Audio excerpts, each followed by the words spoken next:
Tonight, Eye on America. How do you rebuild paradise? A town ravaged by wildfires starts over with new rules. Then intense rain in Florida while brutal heat spreads coast to coast. And an animal haven honors those lost at Sandy Hook on the CBS Evening News.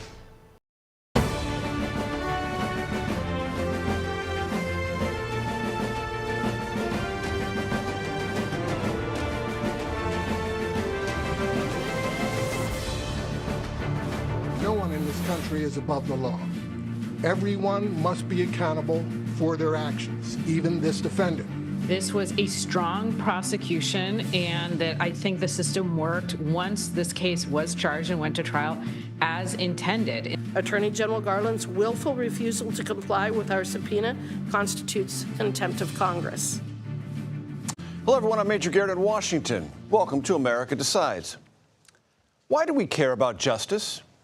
We, like every society that considers itself evolved and equitable, consider justice a prism through which to view power. We care about justice because we know that police powers are vast, that judges wield intricate power over evidence and procedures, and that prosecutors decide which cases to bring, which to let slide, and which to plead out. We rightly tremble at these assembled powers. We also cling tightly to one of the best guarantors of justice, not infallible, but better than all other available alternatives, the jury system. Juries, you see, come in and out of the justice system. Juries have no axe to grind, no office to protect, no reputation to burnish. Recently, two juries in different places, considering different evidence and different laws, found a former president and the son of a current president guilty of felonies. That has never happened before. Of course, there will be appeals, but prison sentences, home confinement, probation, or some combination of these loom for Donald Trump and Hunter Biden. Juries decided that, not judges, not prosecutors, and the power of the presidency, fully visible to juries in New York and Delaware, did not dissuade or intimidate. A former president stared across the courtroom at the jury box for days. A sitting first lady did as well. That power came and left, and a verdict was rendered by jurors who saw past the power, the political preening, the ornaments of family prestige, to weigh the facts and the law. What do we have in the aftermath? A prism into power and something more, a reckoning. Who acknowledges and accepts the verdict no matter how disappointing? Who assails and demeans the verdict and the very system behind it? That's for the political arena and our coming campaign, a place that, unlike the courtroom, makes ample room for hysterics, falsehoods, slander, and contempt. It has been said memorably, the courtroom is the campaign. Now, in more ways than one. Let's bring in our Ouija Jang. She's in Wilmington, Delaware, and Robert Costa is here with me at the desk. Ouija, I know you're in Wilmington. The president has just arrived. Catch us up on the day at the White House and the day there in Wilmington as it is progressing this afternoon.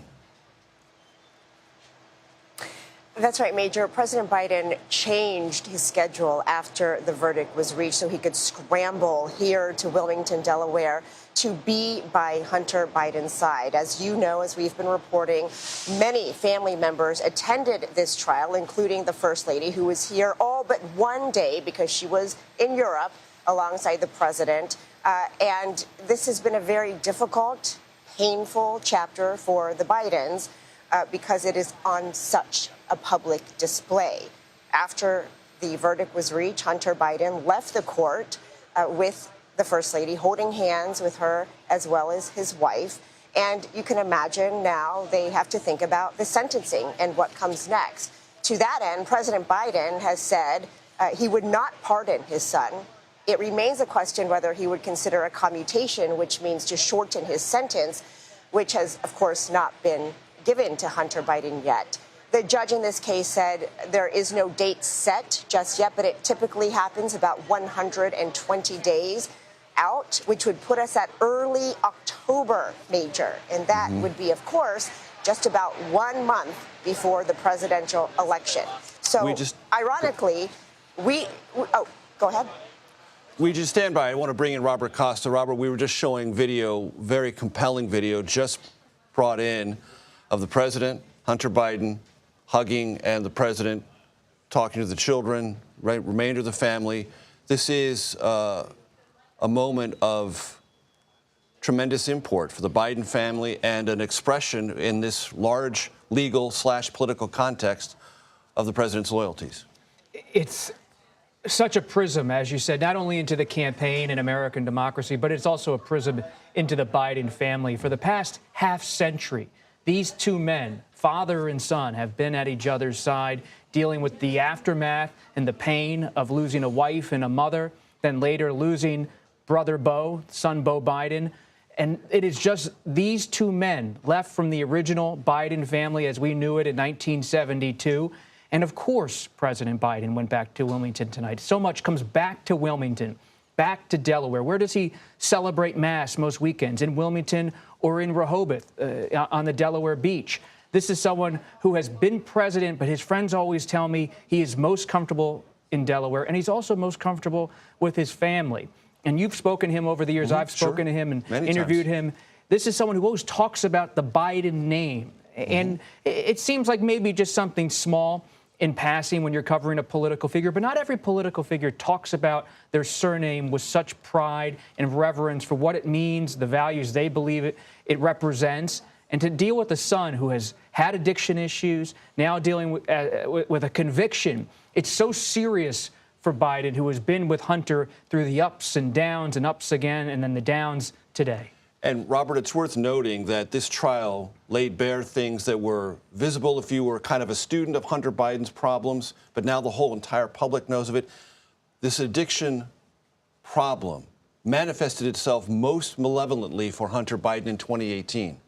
Not long after that, his father was making the most important political decision of his life, whether to seek the presidency 2019, 2020. And there were those in the Biden inner circle who wondered and worried about the implications of Hunter Biden's problems and what effect it might have either on Joe Biden or the campaign itself. Well, as you recall, Biden waited so long to make a decision before he announced for the 2020 campaign, and so much of it was the family issue. And as we discussed earlier today on the special report, Hunter writes at length in his memoir about this intervention right before his father announces, just months before, where Hunter runs away, goes down the driveway, and his father chases after him. And anyone who's had an intervention in their family, they think about those kinds of moments, a searing moment in anyone's life. And for Hunter Biden, this is something he has always tried to juggle, being the son of a public figure. And that's why today it's actually interesting as a reporter to note the quiet across the political scene. So many political figures I cover, they deal with their own family issues, maybe not to this extent, with a conviction and drug addiction at this level. But so many families in Congress and on the campaign trail, they have always confided that they're dealing with issues, challenges, with public life. To bring us to the current afternoon, you have sound from one of the jurors who sat on this jury. Tell us what you learned. That's right, Major. He said that when the jury got the case, they were actually split. They took an initial vote, and it was 6-6. And he wanted to make clear that did not mean 6 of them thought that Hunter Biden was not guilty or innocent. It meant that they, could be convinced that there was reasonable doubt, and that's why they wanted to go through all of the evidence. And then he said today, when they reconvened, because they got the case last night, after they did that and combed through all the documents, all of the texts, when they revisited Hunter Biden's own words, he told me that there was just no question that he was guilty. And he also told me, Major, that this process restored for him a faith in the American justice system. Take a listen. Well, never sitting on a jury before and deliberating on this case, I could say the judicial system was very fair. Okay? We treated it just like we would any other case. It wasn't about Hunter Biden. It wasn't about his family. It wasn't politically motivated. It was what he did. And the biggest thing that he did was lied about not being a drug addict and not using cocaine and buying a gun. In fact, Major, this juror told me that President Biden didn't even come up at all during deliberations, that they were solely focused on the facts of this case, not even who the defendant was, but just the evidence before them. And so because they were able to come to this unanimous decision, he said, it was amazing to watch the justice system in action. And we should just let our audience know that we are respecting the privacy rights of that juror, confirmed member of the jury who did not want to identify himself, but we wanted that insight of the process to go along with it. Ouija, you spend so much time at the White House and talk so frequently to those closest to the president. I want to give you a chance to offer your thoughts on that video that we just showed. I think it's worth showing again, this dramatic video this afternoon of the president with Hunter Biden mere hours after his conviction in a federal court. Major, anybody who covers President Biden knows how important his family is to him, how, it is part of his inner core, his character of who he is, to be a father, especially to his younger sons who had to go through such a tragedy when they were children, losing their mother, losing their sister. And so, just as we've heard from day one of this trial, Major, the president has leaned into that. He has said every chance he has gotten that he is the president of the United States, but he is also a dad. And he has used these opportunities to say, I'm not going to talk about the case at all, but I do want to stress that I love my son and I am proud of my son. And so he had an opportunity to say that today. He did so in a written statement. And I think it was very calculated, a very important decision for him not to talk about this verbally. Ironically, at the White House, we had gotten his schedule several days prior, and we knew there was an event today on the books about gun control. And this is something that he has worked on for his entire political career. As a senator, as president, trying to reform gun legislation. And even though he gave that speech today, he didn't mention the verdict. He didn't mention his son. He did focus on gun laws. But I will say he did talk about the loss of his other son, Beau, and talking about how he could relate to parents who had lost a child of their own to gun violence. And so this is a very delicate balance, Major, but there is no question how difficult this is for him as a parent. For us in Wilmington, Delaware, Ouija Jang, Robert Costa here at the table with me. Thanks so very much. Thank you. Hunter Biden now faces up to 25 years behind bars. But, big question, will the president's son actually go to prison? Former Deputy Assistant Attorney General Tom Dupree joins us next to discuss that. You're watching America Decides.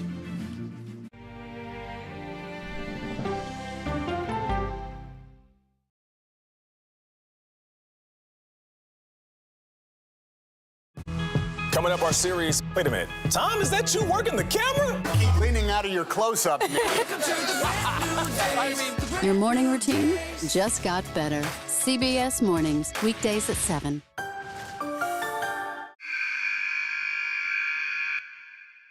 I had progressively fallen deeper into the world of online sports betting. The risk is the rush. What do you think is driving the spike in popularity? I think it's legality. If it's legal, I'm going to use it. There are ways to bet when you are 18. We've created an epidemic of child gambling. You can't walk into a male dormitory in a college campus without sports betting happening. It's America's most neglected problem. I used sports betting as a way to escape, when in reality, I'm choosing self-destruction. Whatever I had left, it was gone. The purpose of the industry is to get you to play to extinction. And that means until all your money is gone. Go to the ends of the earth. Reach for the stars. Yeah, I just took off. That kind of thing. Oh, that's pretty good. Because there's always something new under the sun on CBS Sunday morning.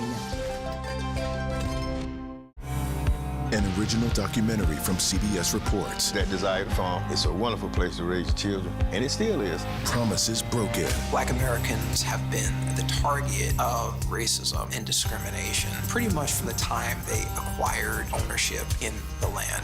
Costing black farmers hundreds of billions in generational wealth. They did everything to make sure we were run off that land. But communities are uniting to continue the fight. Collective ownership is powerful. To keep their land and their dreams alive. To watch my children play on land that we own means everything. So land is power. Most definitely. 40 Acres and a Mule, now streaming on the free CBS News app.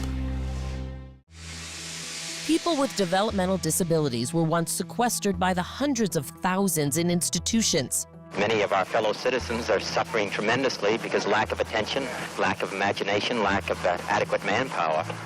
Disability activists have since torn down barriers blocking them from living at home or in the community. We conclude that Title II of the ADA requires states to provide community-based treatment for persons with mental disabilities. But of the 16,000 people who remain in state-operated institutions, half are in 5 states, and Illinois is one of them.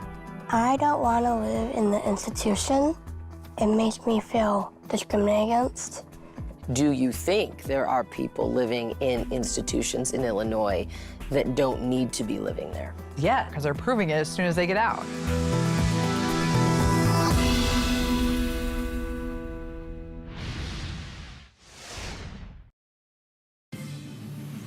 Welcome back to America Decides. A federal judge will decide in the coming months whether Hunter Biden should be sentenced to prison.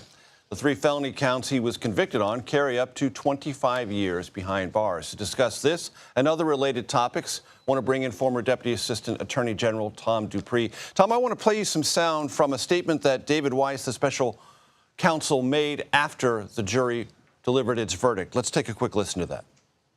This case was not just about addiction, a disease that haunts families across the United States, including Hunter Biden's family. This case was about the illegal choices defendant made while in the throes of addiction, his choice to lie on a government form when he bought a gun, and the choice to then possess that gun.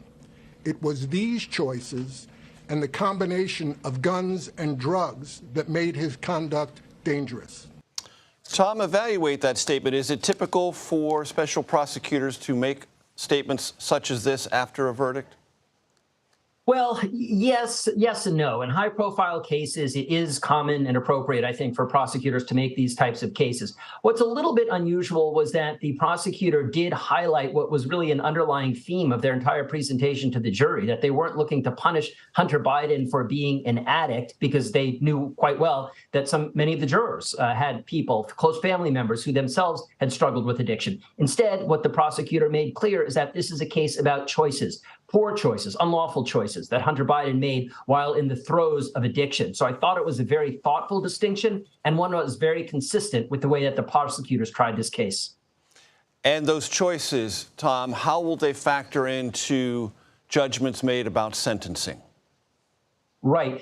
The judge is going to take a number of things into account at sentencing. One thing she'll take into account, of course, is that Hunter Biden is a first-time offender, which will counsel in favor of a lower sentence. She'll also take into account the fact that the gun issue was not used to commit a crime of violence, which also would counsel in favor of a lower sentence. Although the judge has discretion to sentence him to a fairly significant period of time, 10 years, maybe even more, I can't imagine she would go anywhere close to that. My best guess, Major, is that she is going to come in at a lower number, maybe a year, plus or minus, of incarceration. That's my best guess of where she's going to go with this, a sentence at the lower end of what the guidelines allow.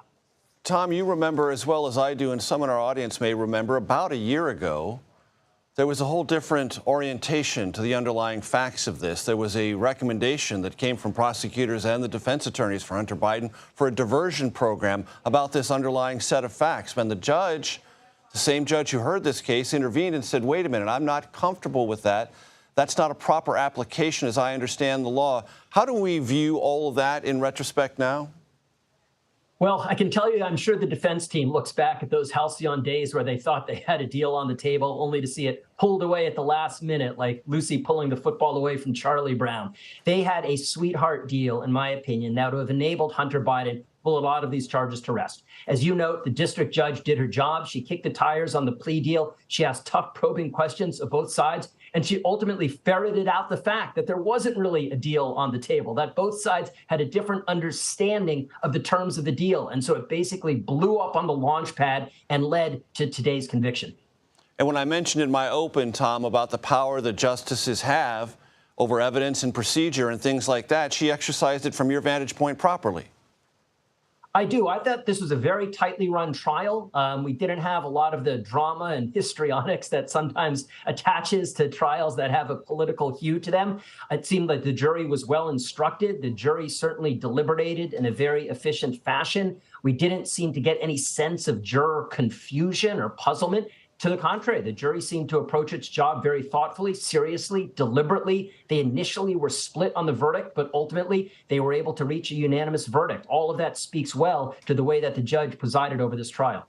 Tom, as you know, everyone convicted has the right of appeal, but not all appeals are created equally. Do you see grounds for appeal on this that have validity or potential validity? Well, Sure. I think one of the most tantalizing arguments here on appeal, Major, is a Second Amendment argument. Hunter Biden's defense lawyers, I expect, are going to argue that at least some of these charges basically violated his Second Amendment rights, the constitutional right to bear arms. There are some courts in the country, in Texas and elsewhere, that have actually held that these statutes violate the Second Amendment.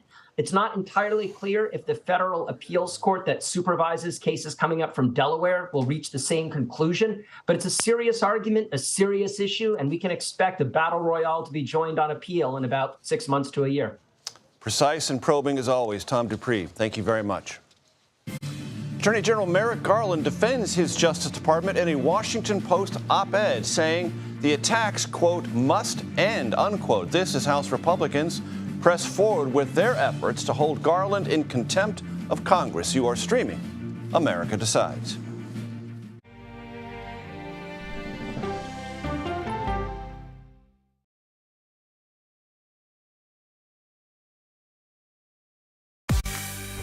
On our places, bright shiny faces. When you wake up in the morning, we want to be your go-to team. Nate has one of the quickest minds I've ever seen. Tony has a way of making people feel comfortable. Gail has this unbelievable knack to ask the question that you're asking at home. I've been told I could talk to a tree, and that's pretty much true.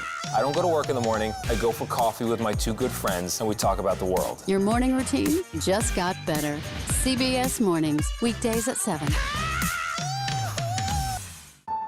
It didn't seem like anything could happen, because nothing ever happens in East Palestine, but it did. Authorities released toxic fumes from 5 derailed train cars. Resident, please evacuate. Acute bronchitis due to chemical fumes. Did you ever have these problems before the derailment? No, ma'am. This neighborhood's not safe no more. We can assure the community that there's not vinyl chloride entering their communities. Then why are there so many people feeling these various symptoms of bloody noses or difficulty breathing, bronchitis? That's a hard question to answer. We're talking about one of the most blatant releases of a mixture of some of the most toxic chemicals that we've seen in America. I feel like now I have a duty to warn other communities. If my daughter has to watch me die of cancer, at least it saves someone else.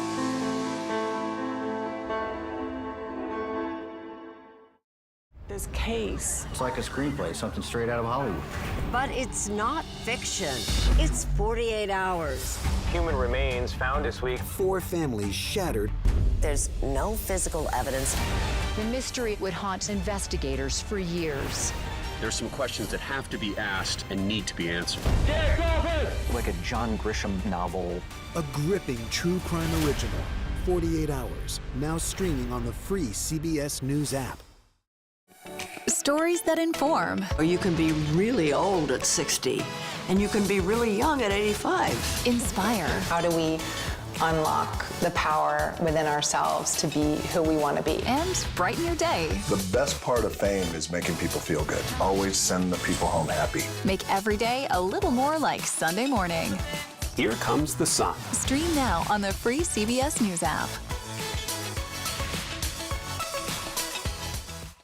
Hello, everyone, and welcome to our Dragon capsule here in space.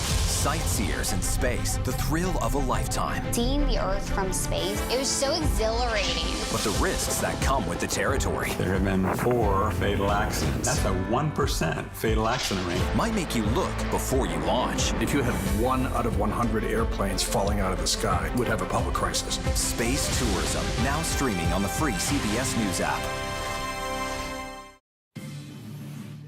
Welcome back. A full House vote on whether or not U.S. Attorney General Merrick Garland is to be held in contempt of Congress could happen as soon as tomorrow. Today, Garland penned an op-ed for today's Washington Post. The Attorney General demanded that, quote, unfounded attacks against his Justice Department come to an end. Our Nicole Killian has more. This contempt resolution stems from Attorney General Merrick Garland's refusal to comply with a congressional subpoena. The House Rules Committee met today to consider the measure. House Republicans from the Oversight and Judiciary Committee say that the Attorney General failed to turn over audio recordings of an interview between President Biden and Special Counsel Robert Hur over Biden's handling of classified documents. Republicans say that it's important to hear these tapes because they want to make sure that nothing was left out, even though they have the transcripts of this interview already. Democrats argue that Republicans are simply trying to exploit this issue and that the president exerted executive privilege over the recordings. The Attorney General, for his part, told the Judiciary Committee last week that he will not be intimidated. He said that he views contempt as a serious matter, but he does not want to jeopardize future investigations. If this contempt resolution is approved by the full House, then a criminal referral would be made to the Justice Department, which would then have to decide whether or not to press charges. Major? Nicole Killian, thank you. There are concerns, some of them new, over President Biden's age. Our political panel is standing by to take a deep dive look into a moment that, to put it mildly, is getting a fair amount of attention on social media. You are streaming America Decides.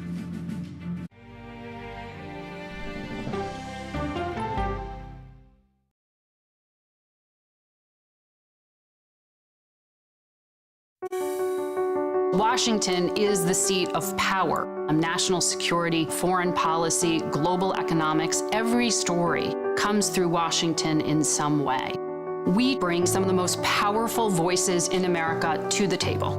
We don't just ask the questions, you have to go deeper. We try to understand what's at the heart of the issue we're talking about, to then come forward with solutions. Face the Nation on CBS.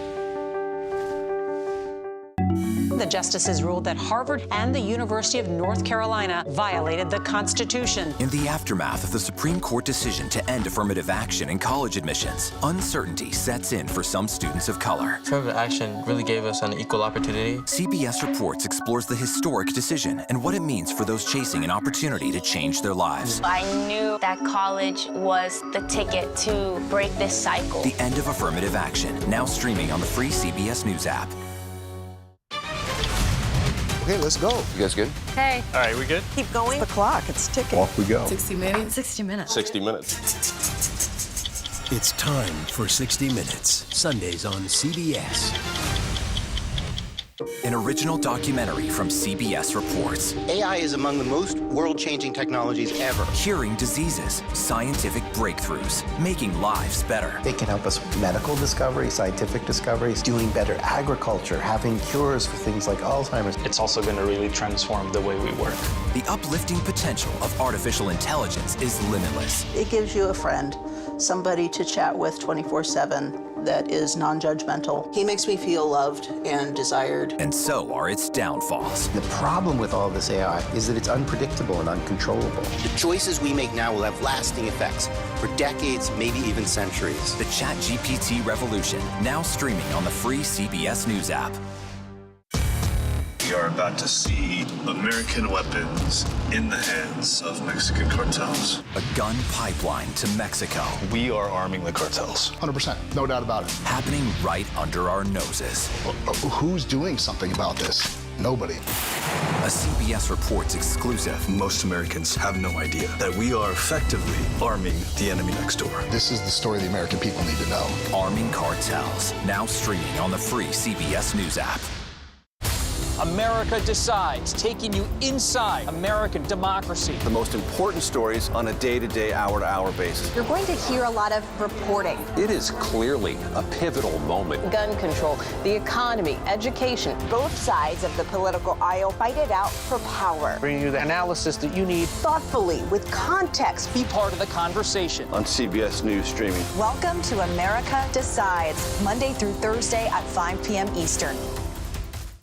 We must never, never lose, and I mean this. I know it's hard, because I've gotten those phone calls too saying I lost a son, a daughter, a wife. I know what it's like. But guess what? Never give up on hope. Hope, hope, hope. President Biden touted his administration's efforts to prevent gun violence just hours today after his son was convicted, as luck would have it, on 3 felony gun charges. Interestingly, a recent CBS News poll released before the verdict found that 78% of Republicans think that the president's son will be treated better than other defendants. I want to bring in our political panel, Sophia Kai and Braxton Booker. Sophia is a national politics reporter for Axios. Braxton is a national political correspondent for Politico. Great to see you both.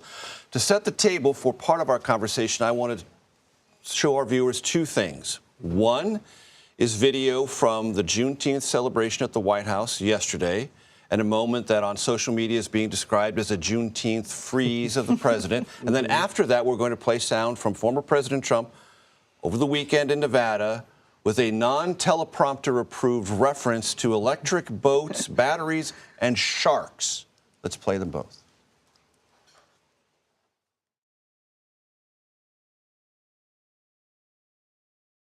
So I said, let me ask you a question. And he said, nobody ever asked this question.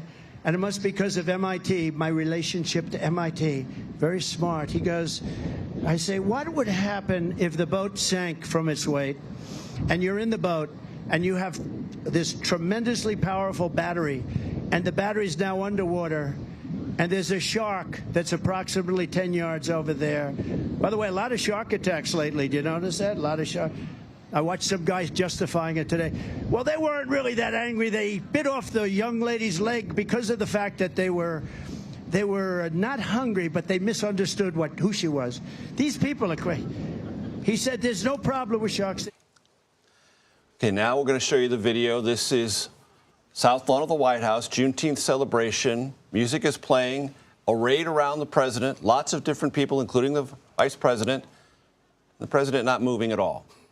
Not moving at all. And that sort of holds and persists. Now there's a turn, ever so slightly. Back to our political panel now. These are being digested in different ways. And they remind voters, whether they want to be reminded or not, of this age issue, this performance issue for not just President Biden. There are people who are drawing inferences based on what they saw on Juneteenth, but also former President Trump. And these wild jaunts he goes off rhetorically that, having covered the 2016 campaign, I know from Trump wild rhetorical jaunts. They're fundamentally different. Sophia? So I think these are 2 separate issues. One is the issue of age, and you see that clip. One of the reasons why it's a really stark visual representation is because you Which one, of the president? Of President Biden, is you see the gap between the 81-year-old President Biden and the coalition that he wants to represent, the folks who are out there dancing, celebrating Juneteenth. And the second issue is, just this issue of Trump being bizarre. And I think that second one is a place where the Biden campaign has a better case to make, saying, look, he has no reason to be talking about sharks, and somehow sharks comes up in a conversation about electric vehicles and electric boats. Braxton. Well, look, I think this also undercuts some of the argument that, I also covered 2016, and a lot of what folks were saying about Trump was that, he goes on wild tangents, right? But in 2024, folks have been saying he's run a much more disciplined campaign. But yet, when his teleprompter breaks, what does he do? He goes into, talking about electrocution or whether or not you should be electrocuted or attacked by sharks. And he's like, well, I'm going to be electrocuted every time because I don't like sharks. And it just undercuts what he's actually trying to do, which is trying to win back the White House and hopefully bring the Senate and along with the House. So I think what you see with Biden is you have seen some of these phrases on social media, and they get played all the time, talking about, this is what it looks like on a very tight social media loop. Right, yes. So it really reinforces this guy is not really there, and he's serving as sort of this puppet for Democrats. And as we do all the time, we have our reporters across the country talking to voters on issues like this. We were recently down in Marietta, Georgia, talked to a Democrat, an independent, and a Democrat self-described about this question: performance, age, acuity. Let's take a listen to all three of those. I can't make a judgment call on mental fitness. It would have to come from a physician, and, it's going to get spun so much that it may or may not be the truth. So, President Biden, he goes out and does physical things. I don't feel like that we are that strong country that people used to respect, because they look at our leaders and they question, are these people, are they capable of handling catastrophic events? There may have been some other choices, age-wise perhaps, but as far as the changes he's made, we were happy with those. Voters are struggling with this. Yeah, look, I think voters are also coming to the realization that it's mostly a binary choice between Trump and Biden. And the closer we get to the election, I think more and more folks are going to come into the fold thinking like, really, are these our only choices? And so these are some of the things that people are going to have to parse through, whether or not they feel comfortable with someone who's in the office who has support from the party, or someone who has kind of remade the Republican Party, and see what happens, even though he's talked about revenge of his political enemies. Right. And Sophia, that first voter said two things that I think all of us struggle with. One, he said, I'm not a physician. I'd have to wait for a physician. We're not physicians. I have no expertise in this field at all. I only know what I see. Second, well, if something happens, it's probably going to be spun in some way, so I can't be sure of what's true. I think voters that's that distrust. Struggle with that as well. And that seems to be part of this conversation that we should not lose sight of. Well, I don't think, of course, not everyone is a physician, but everyone has seen a father or a grandfather age. And lived experience matters a great deal. And I think that's what the data point that they can compare it to. And so, you have to wonder if when voters see Biden or even former President Trump, if they see glimmers of a family member that they've seen rapidly decline. Braxton, I want to ask you about today's legal events and what effect you think it might have on this debate that has been launched by the former president that our justice system is just rigged. Rigged and has been weaponized against him. Right. Well, I think check with Bob Menendez, Henry Cuellar, and Hunter Biden. Sure, I think that undercuts his argument somewhat, but I think it's going to come down to what sentencing either Hunter Biden gets or what Trump gets out of his Manhattan trial for his 34 convictions on hush money. I think what also is important to note is that Hunter Biden's legal troubles are not over for this year. He has another court case coming up in September in Los Angeles over taxes, where it seems like all the other cases facing Trump are seemingly frozen in time, both the two federal cases and the one in Georgia, probably not coming up before an election year, before the election this year. So I think voters are going to have that kind of seared in their mind that Hunter Biden is going to be perhaps convicted again right before the election. And Sophie, I want to ask you, we're all sort of keeping an eye on this June 27th scheduled debate. Lots of things to confirm and lock down before we know for sure that's going to happen, but it's scheduled, it's there. Our expectations are. How do you think the events of the last couple of weeks, not just the legal ones, but the Biden executive action on the border, feed into the preparations for that debate? Yeah, I think two key topics is who can show that they are stronger on the economy and stronger on immigration. Those are going to be key and top of mind for viewers and voters at home. I think for Trump, his team is not going to want him spend too much time talking about his own problems and legal things. I mean, I've heard from Republicans who know that if Trump keeps talking about himself, he has better chance of losing. If he makes it a referendum on Biden and Biden's 4 years, then, Trump may have a better chance. So the debate will be very hot. It'll be highly anticipated, and I think a lot of us will be tuning in. And that performance acuity matrix will be visible there as Absolutely. well. Sophia Kai-Brachtenbucher, thanks so very much for your time. We appreciate it. Hamas has issued a formal response to a proposal for a ceasefire in its war with Israel. This comes as Secretary of State Antony Blinken visits the Middle East in hopes of solidifying an agreement to end the violence in Gaza and win the release of remaining hostages. Blinken said today it is, quote, on Hamas to move forward, unquote, with the proposal. CBS News foreign correspondent MTS Tayeb has more from London. Well, Major, we are, of course, hearing from Hamas through these statements where they're saying essentially that they're ready to positively engage with this deal, which, of course, is an important step. But I think the reality is that the devil is in the details, and what those exact details are incredibly complex. And these are details that will need to be hammered out between Hamas and Israel, as well as negotiators, which include Qatar, Egypt, and of course the United States. But in this statement that we've seen from Hamas, it said, and I'm quoting here, that the Hamas response reaffirmed the group's stance that any agreement must end the Zionist aggression, their word, on our people, getting the Israeli forces out, reconstruct Gaza, and achieve a serious prisoner swap deal. Now, all of those objectives and all of those goals do seem to have been laid out in the three-phase agreement that the president himself announced just a couple of weeks ago, which has now been supported by the UN Security Council unanimously, with the exception of Russia, which abstained. But it's still an open question as to whether or not Hamas and Israel can truly negotiate a path moving forward. And again, when we say it's the devil's in the details, that's really what's going to be parsed here. Now, we have heard from the White House that they are examining these responses from Hamas and the Palestinian Islamic Jihad, which is another armed faction fighting in Gaza right now, saying that they want to look at it carefully before they make any announcements.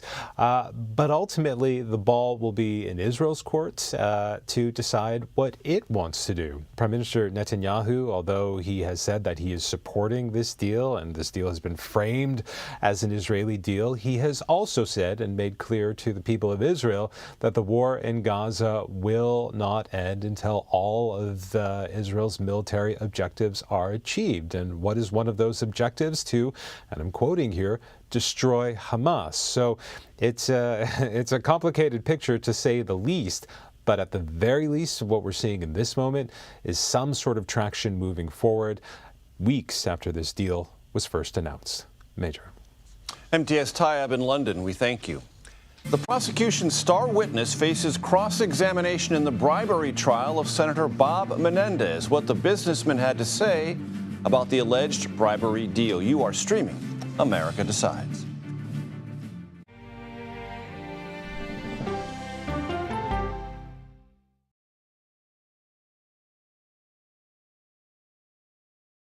Go to the ends of the earth. Right now. We got something crazy.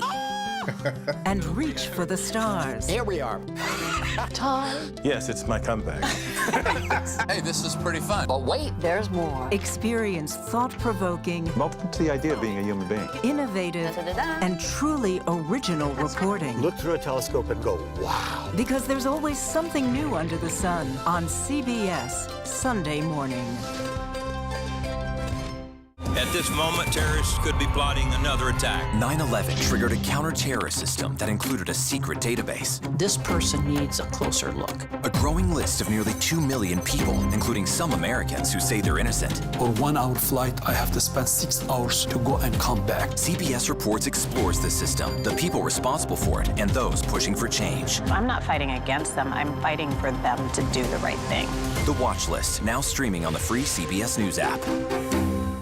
Don't miss true crime anytime you want, anywhere you go, with the 48 Hours podcast. Real crimes, real lives, real justice. There's some questions that have to be asked and need to be answered. Listen to 48 Hours on Apple Podcasts. An original documentary from CBS Reports. Imagine yourself in Manhattan with no police, no army, no mayor. The people of Haiti stare down poverty, corruption, natural disasters, and violence. 90% of the guns that are used by gangs in Haiti are American guns. But with an unbreakable spirit and eternal optimism. There are days where I cry, but we can't be discouraged. We still believe in Haiti. They're still able to look ahead with hope. Haiti is on the brink of transformation, a radical shift. Haitians are coming together and saying things must change. Fighting for Haiti, now streaming on the free CBS News app. Hey there, welcome to The Uplift. I thought she was a groom, and I stepped back and I went, oh, you're the queen.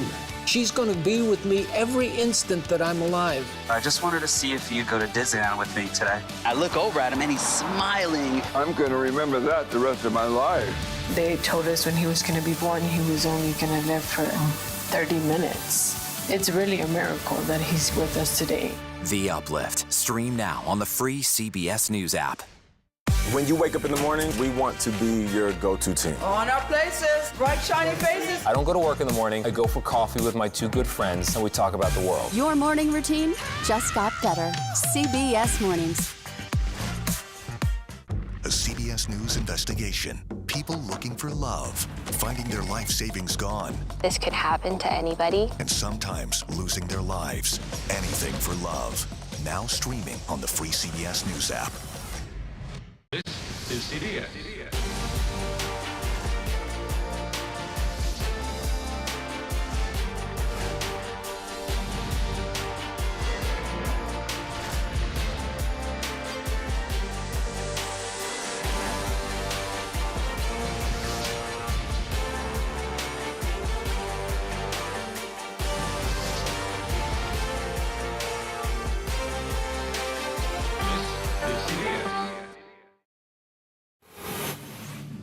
Welcome back. The presidential primary season is over. It's been over for a while, but down-ballot primaries, of course, are still happening across the country. House, Senate, and gubernatorial candidates are on the ballot today in Maine, Nevada, North Dakota, and South Carolina. And a special race to fill a House seat is happening in Ohio. So let's check in with some of the reporters covering these important races. I'm Owen Kingsley, and we're here in the town of Windham for Maine's primary election day. Right behind me, petitioners are collecting signatures at polls across the state to repeal the recently passed national popular vote law. It would join a compact of other states to elect the president using the popular vote and not the Electoral College. Opponents argue it would silence Maine voters in the rural corners of the state by putting more influence on results in larger cities. Further north in Maine's 2nd Congressional District, one of the more impactful election races happening today. Former NASCAR driver Austin Theriault and former Marine Mike Sobolewski are both vying to take on Democratic Congressman Jared Golden in November. Theriault has received an endorsement from former President Donald Trump.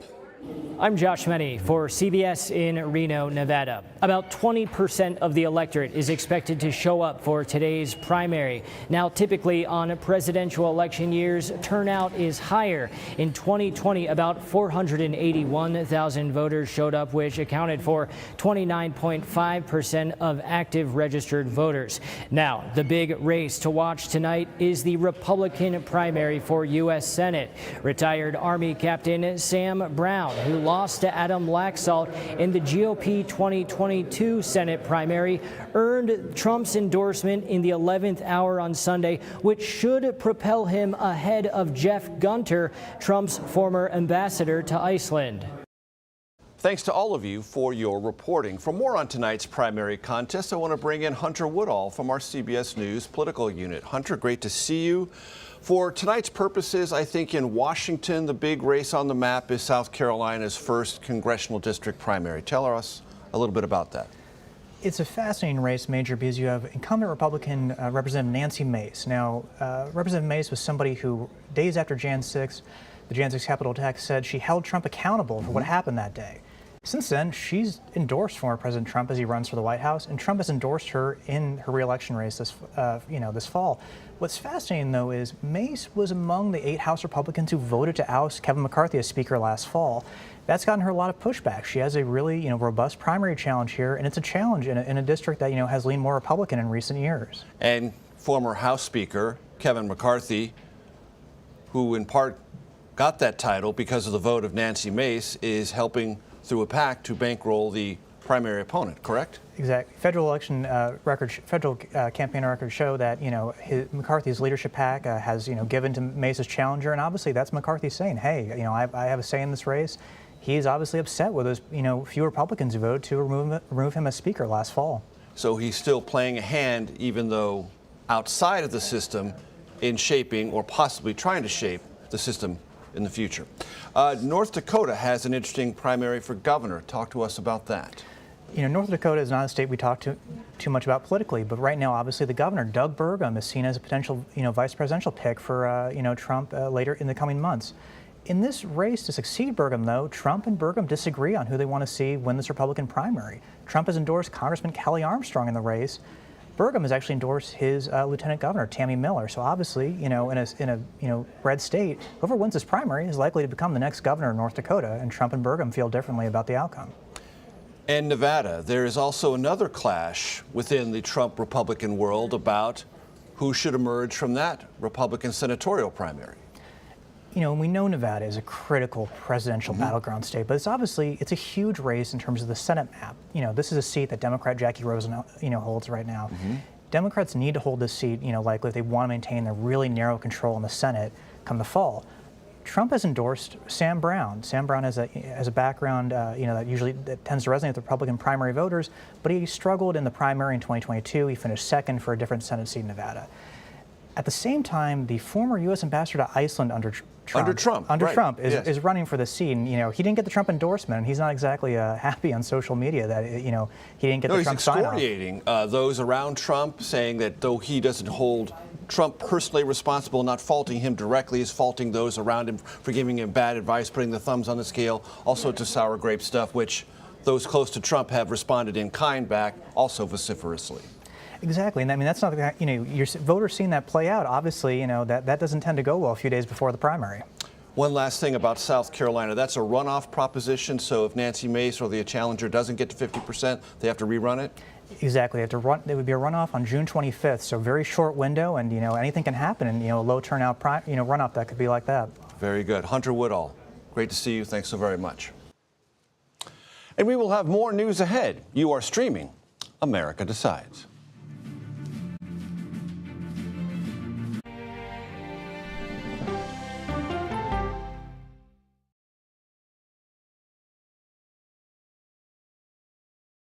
Okay, so let's just start at the beginning. Well, let me start with this. What is at stake here? What is the answer then? Do you know why? You want me to just keep going? Is that a good thing or a bad thing? Were there death threats? How is this possible? What's wrong with that argument? Are you saying they lied? Have you told the government that? Why won't you say the word crisis? You're not answering my question. Is that scary? Does that make sense? What do you mean? What does that mean in English? Did any of that make sense? What's your response? What happened? Why?